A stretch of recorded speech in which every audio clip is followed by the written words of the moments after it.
ઝેનોપસની નવી પ્રસ્તુતિ યુવા ગઝલકાર હર્ષવી પટેલનો પ્રથમ ગઝલ સંગ્રહ તારી ન હો એ વાતો.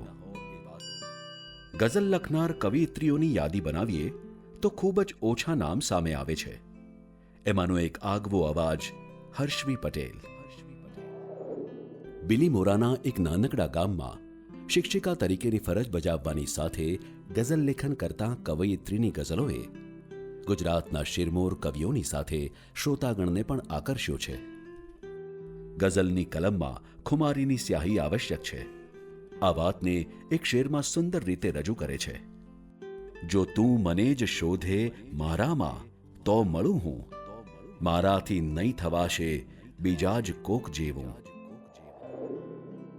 નાનપણથી જ ગઝલની શિબિરો અને સાહિત્ય વર્તુળોનો ભાગ બનનાર કવયિત્રીની સર્જકતાની પરિપક્વતાનો પુરાવો આપતો આ શેર તો જુઓ. જો રેખા ભાગ્ય પાસેથી તમે સપનામાં ચોરી હોય, તમે રંગો પૂરો રાતે સવારે સાવ કોરી હોય. એક મૌલિક અને સતર્ક ગઝલકાર તરીકે કવયિત્રીના કલ્પનમાં ઘણું નાવીન્ય જોવા મળે છે.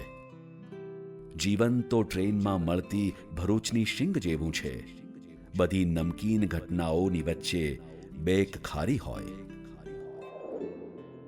એક ગઝલકાર માટે પ્રમાણમાં મુશ્કેલ કહી શકાય તેવા છંદોનો સફળ પ્રયોગ કવયિત્રીની ગઝલોમાં સહજતાથી થયેલો જોવા મળે છે.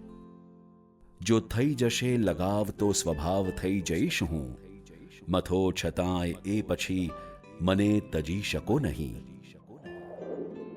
તો બીજી તરફ વૈવિધ્યપૂર્ણ રદીફનો ઉપયોગ પણ તેમની ગઝલોમાં ઉડીને આંખે વળગે એવો છે. એક તો ન ઊંઘ આવી રાતના ટુકડા થયા, ને ઉપરથી સ્વપ્નની સોગાતના ટુકડા થયા. પૂર્વ સૂર્યો પાસેથી ગઝલના સંસ્કાર પામી વરિષ્ઠ ગઝલકારોની રાહબરી હેઠળ ગઝલની દુનિયામાં પોતીકો અવાજ પ્રસ્થાપિત કરનાર હર્ષવી પટેલના પ્રથમ ગઝલ સંગ્રહમાં તેમના થોડા ગીતો અને મુક્તકોનો પણ સમાવેશ કરાયો છે, જે કાવ્ય રસિકોને નવીનતમ અભિવ્યક્તિનો અનુભવ કરાવશે. તારી ન હો એ વાતો નેશન વાઇડ ફ્રી શિપિંગ સાથે ઘેર બેઠા મેળવવા www.zenopus.in, ઓનલાઈન શોપિંગ માટે એમેઝોન અથવા તમારા નજીકના બુક સ્ટોરનો સંપર્ક કરો. સાથે ઝેનોપસના ફેસબુક અને ઇન્સ્ટાગ્રામ પેજને ફોલો કરો અને નવા પ્રકાશિત પુસ્તકોની માહિતી મેળવો.